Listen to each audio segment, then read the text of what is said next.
Pennie, the floor is yours. We're excited. This is the first time we've been able to work with Pennie. She has an amazing story. She's been on quite a journey, and we're thrilled to have her here today to help us look at processing our thoughts and feelings in a written format and everything we've been through the last year and a half. So thank you so much for joining us, and the floor is yours. Oh, thank you so much. I am excited to work with you and your group for the first time. And I was so excited to talk with you today about journaling. And after that first presentation, I'm even more excited. And I don't think you could have paired a better couple together than Steve and me, because we're going to blend our ideas and our concepts very well. So I'm excited to share this with you. As you said, I think we've all been through so much in the last year, year and a half, whether you've been touched by COVID yourself or someone in your family or a friend, or just the way it has changed our lifestyle and the things that we're able to do or not do. It's changed the way we work. It's changed the way we interact with family and friends. It's changed the way we process life in general. So I think it's touched all of us. I am so excited to talk to you about one of my favorite things, and that is writing. I am a writer and a speaker, and writing is a huge part of my world and always has been of my life.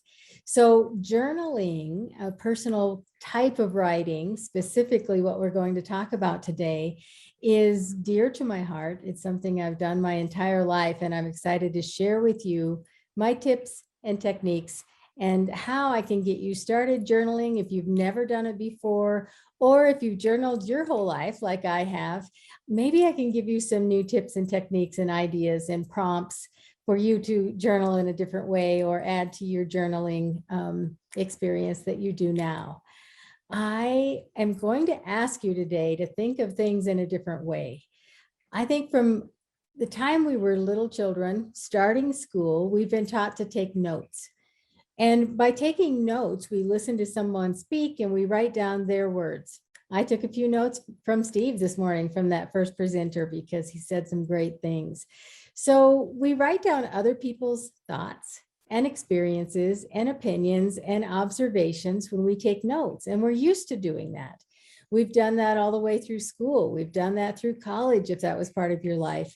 We do that when we have staff meetings with our jobs and we take notes about what our boss wants us to do or what our job requirements are. There are so many ways that we write down other people's thoughts and experiences and observations and feelings. We live our world processing from the outside in. We gather all of these experiences from the outside and we bring them into our bodies, to our hearts, to our minds, and carry them there, whether it's worries or concerns or other people's opinions. We carry them, we bring them from the outside in. Today, when we talk about journaling, we're going to do just the opposite. We're going to process from the inside out. We are going to think about, maybe for the first time in your life, instead of taking notes of other people's words and thoughts and ideas, we are going to write down thoughts and ideas and our innermost desires and wishes from the inside out. We are going to open up our hearts, our minds, our souls, our experiences, and share them and put them in a place of safety in a journal. And that's what we're going to do today. So we're going to think from the inside out. We're going to think of our own words. We're going to think of our own thoughts. And that's what we're going to do with our journaling today. Now, I will warn you that sometimes it's messy. Sometimes our concerns and our hurts and our angers are messy to pull out from the inside and put on paper. But I want you to think of your journal as a safe place to do that. A safe place to put your words, not worrying about being a critiquing your own words, not worrying about any judgment that you or anybody else will have about what you write in your journal. And we're going to make it easy. We're going to make it fun in some places. I'm going to today give you these tips and techniques. I'm also going to read some of my own writing, some of my own journaling, so that you get an idea of how we can take our thoughts, take our emotions, take our feelings and our hurts and our desires and our happiness time together. And I would like you to think about how you like to write, what you like to write. I like to have lines to write on. I have learned over the years to be doodling and writing little pictures. I am a writer. I spend a lot of computer time. So I like to take my journaling in a different space. I like to actually hold a pen that feels good. And so journaling on the computer is fine. I also think that some people do like to do the audio and listen and record if you are in a space that that's easier to do recording instead of, I'm sorry, was there a glitch there? Okay, well, I'm going to back up just a little bit. I'm going to talk, I was talking about how we're going to work from the inside out and bring our thoughts and feelings from the inside out to put in a safe place of our journal. And instead of processing how we normally do from the outside in, bringing ideas and concepts and thoughts and concerns and worries from the outside world inside to our heart and our minds and carrying that weight. So what I was talking about is how we process life from the outside in. We listen to other people talk and we pick up worries and concerns from our world on the outside and experiences that have happened to us and carry them as burdens inside.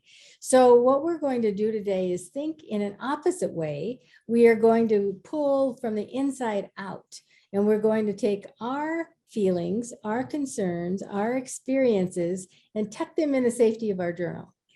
And that's what we're going to do. And think of it as a safe place that is not critiqued by ourselves. It's not critiqued or judged by others. It's just we can write what we need to write to process and make sense of it. And that's what we're going to do. I am going to share some of my writings today and tell you how it started as a journal entry and how in the way I managed my feelings by reading it and manipulating it and thinking about it and turned it into something that made sense to me. So I'm going to actually read some of my writing to you today, and we're going to make it through, and hopefully you'll come out with some great ideas at the end. What I like to say is that I am particular about journals. I collect journals. And so I would encourage you to find a journal that you feel good holding.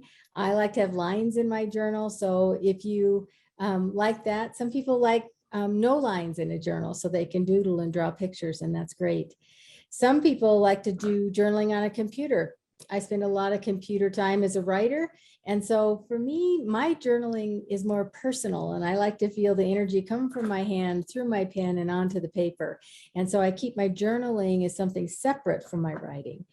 I also know that some people are in a position that they either don't have the capacity to use a computer, or for some reason they would rather do a voice messaging. I will share with you that 3 years ago, I was in a horrific car accident. I had a severe concussion and I could not look at screens. So I could not read, I could not write, I could not travel, I couldn't do my work. So during that time, I could use a voice recorder to record my words, my thoughts, and bring them out. And so whatever works for you as far as journaling, that's what I'd like you to think about. The first thing I'm going to do, because I feel like some of you have never been journalers before, and so it's kind of a scary thing. It's intimidating to think, well, I'm not a writer, I can't do this. And so I'd like you to put that out of your mind, and we're going to start with the simplest way of journaling, and that is making a list. So if you do have any paper and a pencil, maybe you will be taking some notes of my words or doodling and jotting down some ideas that you would like to use in your journaling. So we've all known how to make a list of groceries, a grocery list. We know how to make a list of chores for our children to do. We know how to make to-do lists for ourselves. And so just by making a list, you can open your first page in your journal and just say, I'm going to make a list today. Now, we all hear about the gratitude list, and I think gratitude lists are great. In fact, I live in a space of gratitude in my life. What happens, I think, with some people who use a gratitude list, or I'm going to write 3 things down that I'm grateful for today, is that we get really caught up in, I'm grateful for my family, I'm grateful for my spouse, I'm grateful for my pets, and it can become redundant. We write down or say the same things every day. And so what I'd like you to think about is expanding that a little bit. I have a technique that I use that's called magnificent moments. Now, as children, we live in a world of magnificent moments all the time. We see a bug cross the sidewalk and we stop and look at it because we think, wow, we've never seen a ladybug look like that before. And as we grow, I think we lose that sense of wonder. But if you can start thinking about, what is my magnificent moment today? Now, I live in Wyoming. Wyoming, we have the most glorious sunrises. And so I'm an early morning person. I get my cup of coffee and I watch that sunrise almost every morning. Some mornings it is spectacular. So that is my magnificent moment. That can become a journal entry. Magnificent moment of the day. And describe it. Describe the sunrise. Describe the bug that you saw walk across the sidewalk. Describe the colors. Describe what you were doing and what made you stop to notice that magnificent moment. Describe the time of year. Do it in detail and how it made you feel. When you start searching for magnificent moments every day, pretty soon your mind will start looking for them. And it won't be that you just had one magnificent moment. You may have to sit and decide, which one do I want to write about today? Because you noticed so many. So it's the little things in life that we walk right by all the time that we miss, that can be magnificent moments, that can create something that you write about in your journal, that it makes you think about life in a new way. It makes you think about gratitude in a new way, and you have a new appreciation for just the simple things in life. Those are great journal entries to start with. I also would encourage you to make a list of things that give you a sense of calm. Again, we've been through a lot in this last year. And I'm going to circle back on this list making and this sense of calm as we come to an end today. But think about making a list of things that calm you down. I have two little puppies that I love and adore. When they sit on my lap, that just instantly, it makes me sit down and relax. And it is such a calming thing to pet my dogs. So simple things that are a sense of calm. That would be a great journal entry for you. A great writing. So another one, I'm going to give you a lot of things that you can write about today, is a favorite photo. Now, during COVID, I saw all these people on social media and on television that were going to change the world. They were going to clean out every closet they had. They were going to write a book. They were going to lose 50 pounds. They had all these things that, since we're in sheltering in our home, we're going to accomplish all this. So I thought, well, I can do that. I can clean out every closet. I can do that. Well, I wasn't quite as successful as I thought I was going to be. But if you did do some of that downsizing and cleaning out, you may have come across some photos that were amazing, photos that you forgot about, or photos that brought back memories from your life. Take one of those photos and put it in front of you and look at it while you write. A great journal entry. So again, put yourself back in the space of that photo. Was it fall? Right now, fall, I wake up in the morning and it's that fall fresh air that you smell and feel. Describe that. Describe how old you were. Describe what happened. Describe if it was a good memory or a bad memory, if it made you happy, if it was traumatic, whatever it is, describe it in detail. What did you have for dinner that day? Maybe it was a Thanksgiving picture and it was a big family meal. Describe everything in detail and write. Remember, we don't pay attention to punctuation. We're not paying attention to spelling. Write as fast as your mind takes you. So don't be picky about, oh, this isn't perfect. This is your place of safety in your journal, that you can write in the way that you want, at the speed you want, and with misspellings, nobody's going to take out that red pen and correct it. So describing a photo is another great journal entry. Another thing that you may have found if you were cleaning out closets during this time was a precious possession that you forgot that you had. We all have precious possessions, and they may be big, they may be small, it may be a piece of jewelry, it may be your high school yearbook that you look back and you relive your high school days. Whatever it is, it might be a piece of clothing, but we all have it. And especially if you have lost someone during this time of COVID or lost someone in your life, you may have something from them that is a precious possession. So again, when you write about this and you use that as a prompt for your writing, write down where you got it. If it belonged to someone else, why you have it now, what it meant to that person and what it meant to you, what it means to you now. Describe again, excuse me, if you have a picture of it, where it was, what was going on in the picture. I'm going to share with you a writing that I did that came from a journal entry. And I will tell you, journal entries don't always have to be happy. A journal is a place where you can spill out everything that's happening. Sometimes you're mad about something. Sometimes you're disappointed. Sometimes your feelings have been hurt. And it's a great place to pour all that into and write it in. This writing that I'm going to read to you came from a pretty angry journal entry that I made. I will share with you that my son passed away in 2007 and he was 22. And the precious possession that I have of his is his truck. I have his little truck that sits in my garage. Now, over the years, since 2007, I have been questioned a lot about why do you keep that truck? What are you going to do with that truck? Why do you ever drive it? Why do you keep it? And I will tell you this journal entry that I did, I was out of anger because I was kind of ticked off that people thought it was their business, that people were questioning me why I kept my son's truck, that they wanted to know what I was going to do with it. And so I really wrote a pretty angry journal entry saying, what business is it of theirs? Why do they care if I keep it? It's not in their garage. And I did quite a little rant in my journal.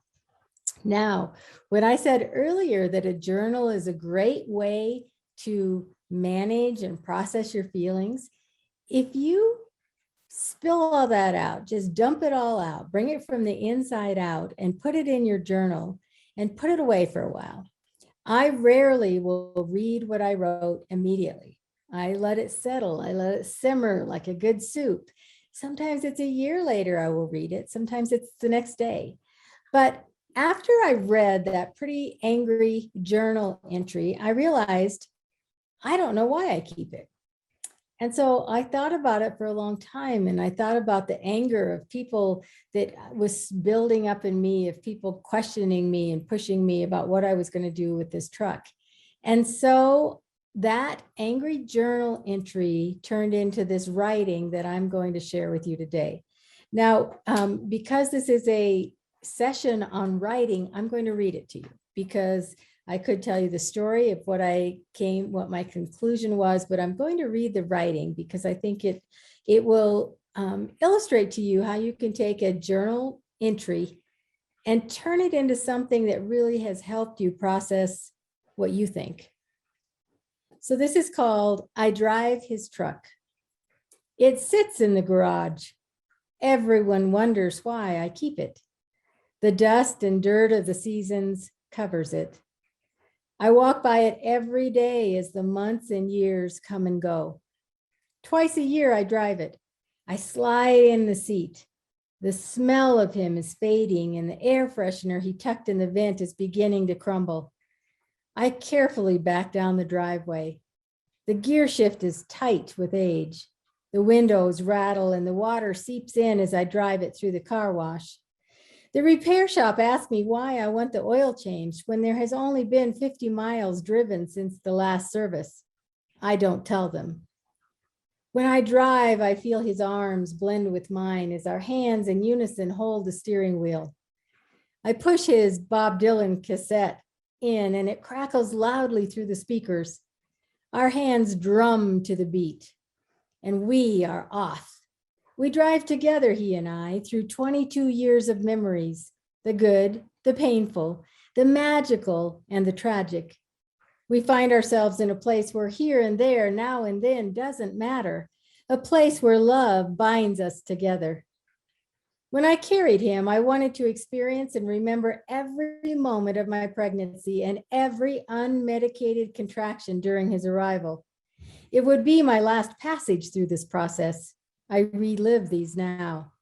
His first steps, his first words, and his first day of school blur into the yellow lines of the road we travel. We drive by the baseball field where his Little League games were played and the skate park responsible for his first stitches. We stop at the gardens where the stone holds his name and the saying by Rumi. We pass the gas station where I bought his last tank of gas. The wind whistles as we drive through town by his apartment and onto the interstate where we drive fast as our thoughts and pain escalate. I hear his fishing poles and baseball equipment rattle in the back. The speed is cleansing. Together we sing, we laugh, we shout, we cry. We say prayers of gratitude for his life, our life together, his brother, his sister, family, friends, and his daughter. I hear the echo from so many years ago when the phone rang with a voice telling me he was gone. Carefully, I position it back into the garage. Bob Dylan stops. Time is put in park as I feel his beard brush against my cheek and "I love you, Mom," hums in my ears. I answer, "I love you too, honey. I love you so."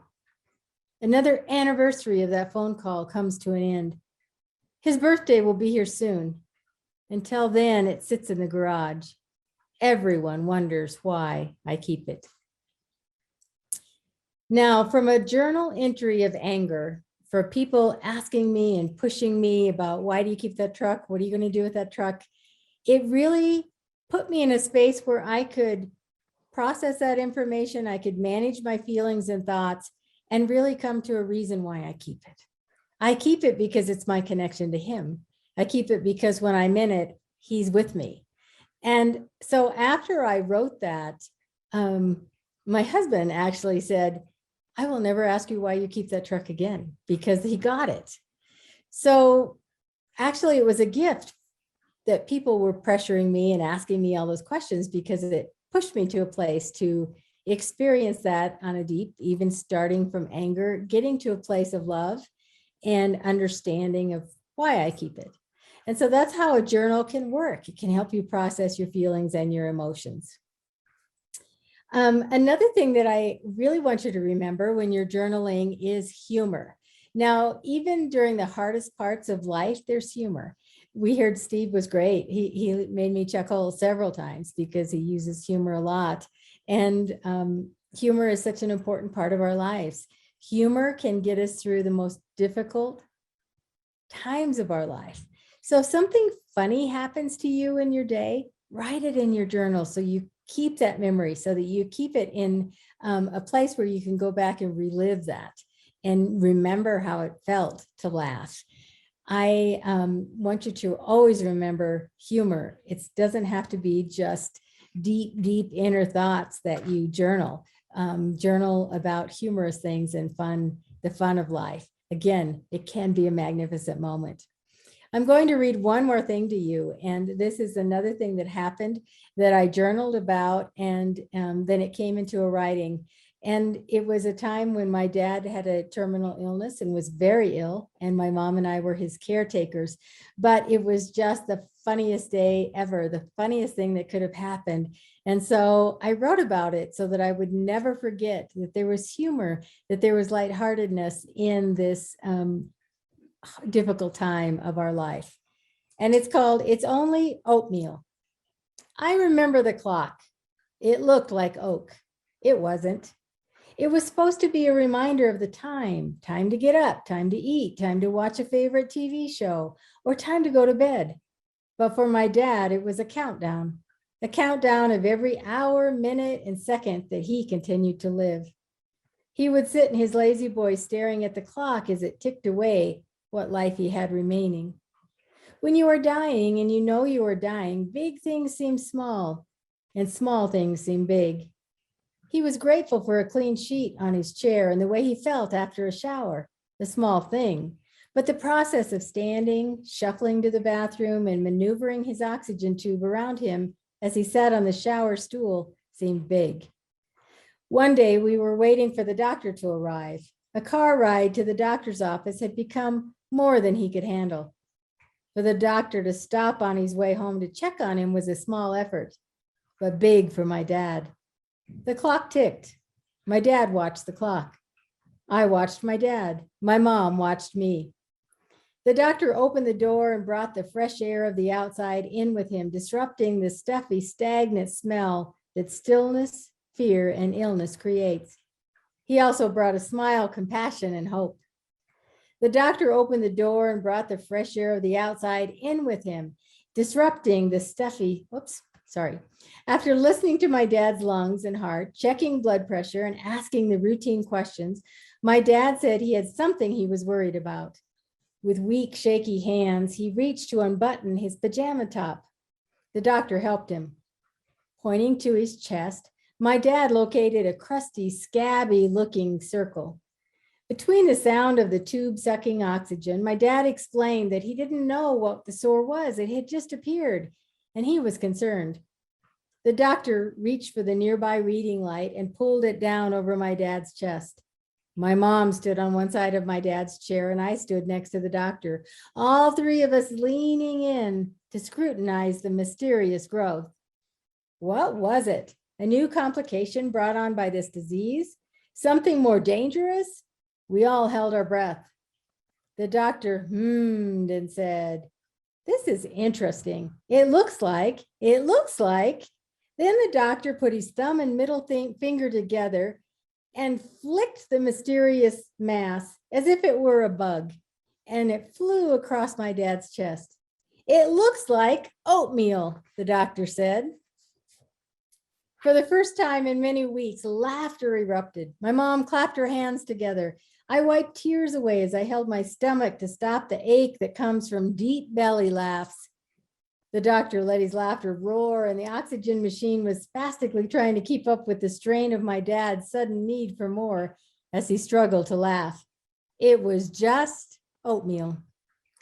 A small, innocent dribble of oatmeal from my dad's breakfast that had crusted to form a mysterious mass, a big, mysterious mass. Sometimes big things seem small and small things seem big, and it may just be oatmeal. Now, when I was one of my dad's caretakers, I journaled every day, if he had a good day, if he had a bad day. And this was such a gift to have something fun and humorous to journal about. And later, when I went back and read the process, I scooped that documentation of that moment out and created a happier story with it that I could share with my family so that we all had that memory to keep, because it was such a happy memory, such a funny memory that we all had to share. I think during this time, this last year and a half, and even though we've had struggles, and maybe you've had some struggles in your life, like I just expressed with my son and my dad, and some sad times in our life, we can always come out with something positive out of it. During the time of COVID, when we were in our home for so long, it really, in an interesting way, became kind of a comfortable little cocoon for my husband and I, and we got to know each other better and started watching TV shows and doing some things differently than we did before. And it wasn't all bad. And so if you can think of what kind of positive changes have come into your life because of the process of what we've gone through with this COVID situation in the last year and a half. Even I think back to my dad's illness, I became so much closer to my dad during that time and learned more things about him and wrote them down into my journal, because even the hard lessons, I always think there's a lesson buried in that we can pull out, and it can be something positive that has helped us in life, that has changed our life in a positive way. And so I'd like you to think about positive changes that have happened. Now, remember when we started talking about making a list. And one of the last things I said was, what if you made a list of things that are calming to you, things that bring you joy, things that make you happy? And however you organize your journal writing, whether you do headers and make a spreadsheet on a computer, or if you want to do different sections, like this is a year where I'm going to come back and always add to the magnificent moments in one section of my journal. It's your journal to do with what you like and organize it in a way you like. And one of the things I think you can do with these lists is create your own personal troubleshooting guide. Do you know how when you get a new piece of equipment or a dishwasher or something, there's always a troubleshooting page in the owner's manual that if it's doing this, try this. So if you find yourself having a very stressful day, if you find yourself having a very blue day, you can pull back to this troubleshooting guide and look at your list of, well, yes, these are the things that make me calm. These are the things that bring me joy. These are the things I love to do. And do one of those things, because sometimes, just like we miss the magnificent moments, we miss the simplest things that can bring us joy, that can calm us down. I am going to share right out of my journal. This is the kind of journal, I like these spiral journals. I like them because they lay flat or they fold back. I like them because there's lines. But my list of things that make me feel calm, I'm going to share a little bit with you right here. Some of my lists are very long, but I'm going to share with you just part of this.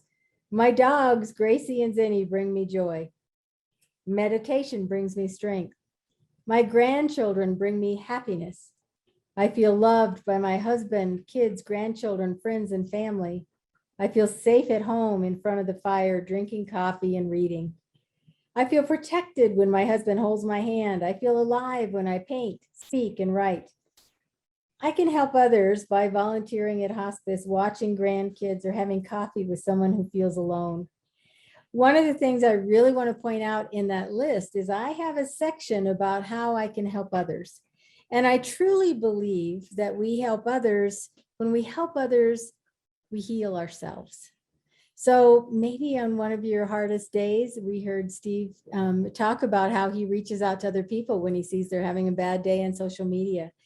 And when we reach out like that, we heal ourselves. We bring joy and love. We fill ourselves with love and happiness, and it makes us want to help more people. So if you're ever in that kind of a situation, pull out your personal troubleshooting guide and come up with the things that, yes, this is what I can do. Yes, I can call my neighbor down the street. Maybe I can bake cookies for someone. It's the simple things that we do for other people that we know brings joy, spreads love, and helps ourselves. I've got two more things I'd like to share with you today. And one of them is the best gift. I'm going to give you a gift idea that you can give to someone else. Several years ago, it was 2014, actually, I decided that I was going to give my husband a gift of love, a book of love. So I went in my stack of journals that I keep and picked this one. And it says, All Things Grow with Love. These are not expensive journals. You can get them at in many stores, and they're not expensive. The title of this was perfect. So my idea was I was going to write every day something that I loved about my husband for 1 year. So I'm a little bit anal. I counted the pages. I divided them in fours and put sticky notes so I could write for every quarter of the year, because I didn't want to have run out of pages. And I didn't want to have a whole bunch of extra pages at the end. That just wouldn't look good. So I wanted to kind of track myself. So I was spacing and using the book appropriately. I told my daughter I was going to do this, and she said, Mom, that's great, but you're never going to finish this. I did. I started out with this paragraph, and I'm going to read it to you. This is actually his book, and this has all of the journal entries that I wrote for 1 year. This book is my gift to you, my gift of love. Every day this year, I noted what I loved about you, one thing or many. I wrote them down to show you how I love you every day. I love you so, Pennie. Now, I didn't want to just write down every day, I love you today because you took out the garbage. I wanted it to be better than that. And so I started watching him like a spy. I started really paying attention to what kind of things he did that made me love him. One day I wrote down, I love how you come and brush the back of your hand against my cheek when I'm doing dishes. It makes me feel loved. It was simple, little, magnificent moments. It was the little things that he did and said that I wrote down in the book. And some days it was one sentence, some days it was 2 pages, but I wrote in it every day. Now, I have a morning ritual. I get up, I make my coffee, I come here in my home office, I sit in my meditation chair, I drink my coffee, I read something uplifting and motivational, I do a meditation, I write in my journal. And this year I added to that morning ritual, I will write in my husband's book every year, every day. So I wrote the day before what I had noticed the day before. When I gave this to him, I wrote all the way until the last day of the year. When I gave it to him, I wrapped it up in January 31st or December 31st. I gave it to him and he opened it up and read that first paragraph. And then he looked at a couple entries. Now, I will tell you, this takes dedication to do for a year. It wasn't always easy. And there was one day, that I really struggled to find something that I loved about this man. But even on that day, I thought of something. And so he realized how much effort it had taken to create this book. And he said it that first year on his nightstand. And every night when we'd go to bed, he'd say, I'm going to read you a story. And he'd read to me what I wrote the year before. So it was a gift to him. It made me relive that day a year before, why I loved him. So what I thought was a gift to him turned out to be a gift to me, because it just made me appreciate this man. It made me live in gratitude for him. It made me love him more every day. And it was such a gift to him. Now, a year is a long time, but think about if you did this for a year for someone you loved. Think about if it was a Valentine's gift and you did it for a couple of months. I tell this story all the time when I speak, and I had someone send me an email saying she had a senior in high school and she was doing a book and writing in it every day why she loved her child. And when they went to college, she tucked it in their suitcase so that when they got to the dorm at the new school, they would find it. And when they were homesick and lonely, they could read why mom loves them. I teach grief writing workshops. And in that, I teach how to create one of these for someone who has passed. And every day, write a memory of love. And in the beginning, it will be sad because your first memories are of the last days with that loved one.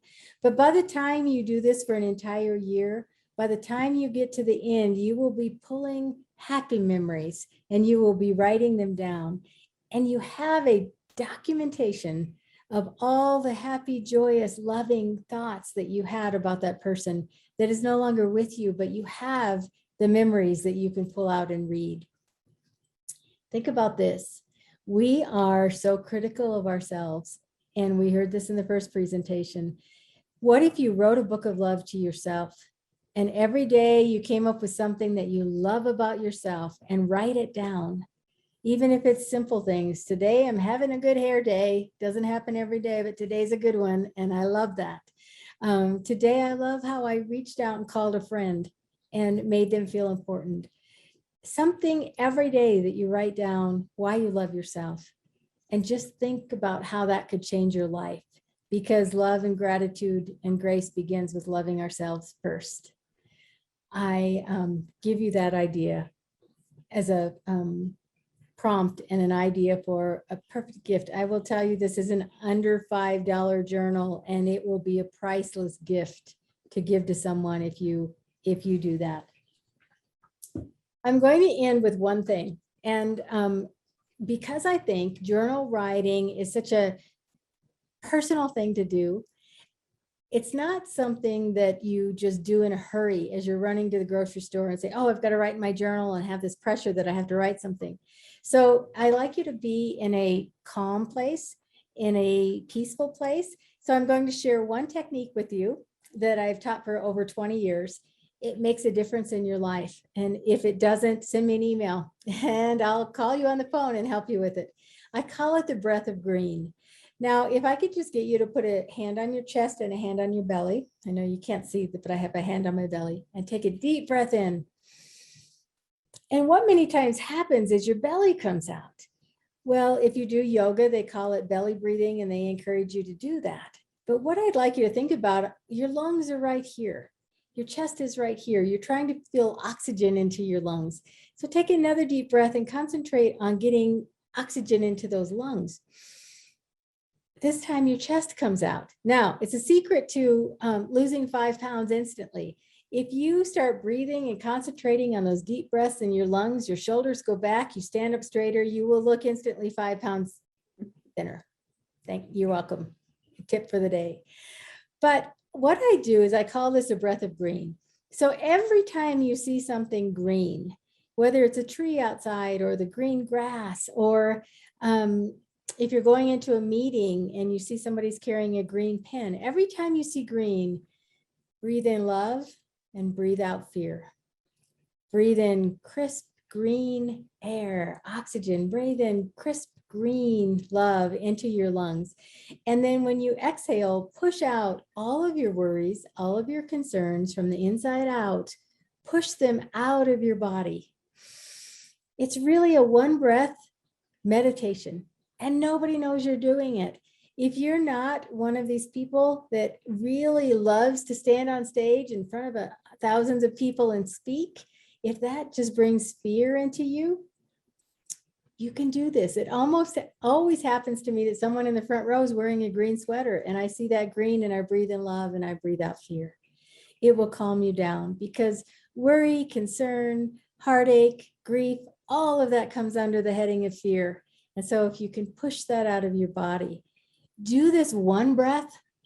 Do it for more than one breath because it feels good, but at least one breath before you pick up that pen and start writing in your journal, and then just let it write. Let everything from inside come out.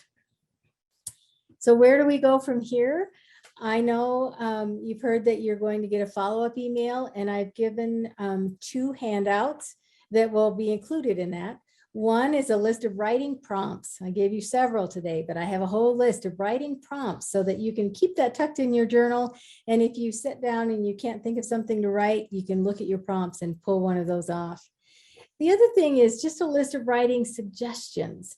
Finding the journal that feels good in your hand, using the pen that feels good for you, whatever works for you that makes you feel good, finding a special chair to sit in, or doing that one breath to relax before you start writing.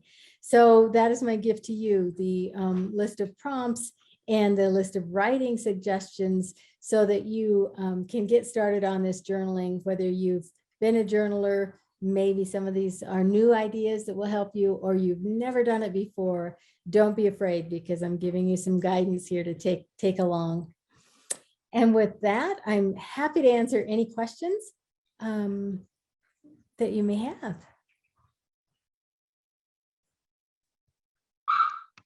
Thank you, Pennie. We do have one question from the phone.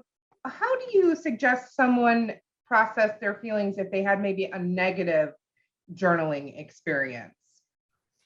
Okay, so that, for example, the one I talked about with my son's truck, I was angry. And I encourage you to pull that anger out, because just like when you breathe in love and push out fear, if you can bring the words from the inside and put them on the page and let your journal carry them for a while. So put that negative in there, and then think about it, let it sit for a week or so, and then go back and read it and try to think about, why did that make me so angry when I wrote it? Why was I so scared when I wrote it?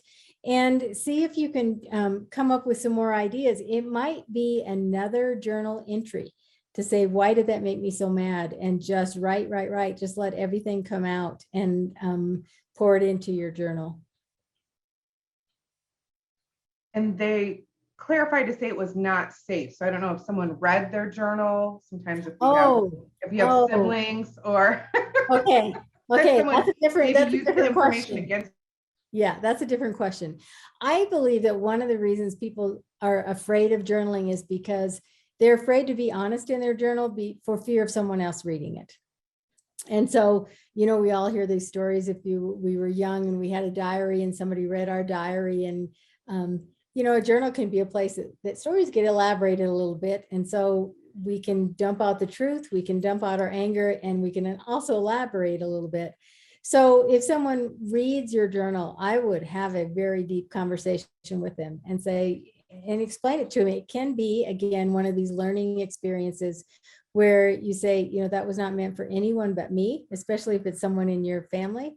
And it hurts me that you read that journal, and I'd like to have a conversation about why you did it, what you're feeling about it, and I'll share what I'm feeling about it. And if it's someone that you can have a conversation like that with, that can be very healing and helpful for both of you. If it's, I don't know the circumstance, but I know it can be a harmful situation if somebody reads something and shares it with the world, and it was not intended to be shared. That is a whole different kind of situation. I've heard too, I've had a couple caregivers that have shared this too, that sometimes when they write their feelings, they don't want to hurt someone else. They don't want to hurt someone else's feelings when they're sharing theirs. I can give a personal example of that. I shared that my son passed away. What I didn't elaborate on was my son passed from an overdose. And the first few years, I didn't write about it. I didn't talk about it because I didn't want to hurt the memory of my son. And I thought, addiction for him was this much of him. He had this big, beautiful, amazing energy and life and soul that he carried.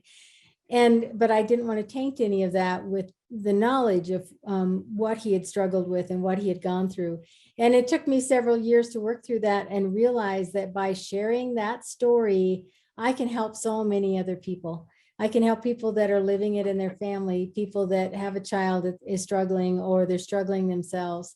And so it's a process to learn that, by sharing stories, you can help others, but you have to do it in your own time. And it takes time to get to that space of comfort that you feel like, okay, now is time. I can share this story and I know that my story will help others. Do we have any other questions? Someone says, Carol says, I appreciate your honesty and willingness to share your personal thoughts and words. Yeah, thank you. Good food for thought here. I love that you started out pointing out that we spend our whole life taking notes about the thoughts and feelings and directions of others and not a lot looking in. That was huge. That's right. It's huge. It's huge. Thank you so much for having me. Loved being here.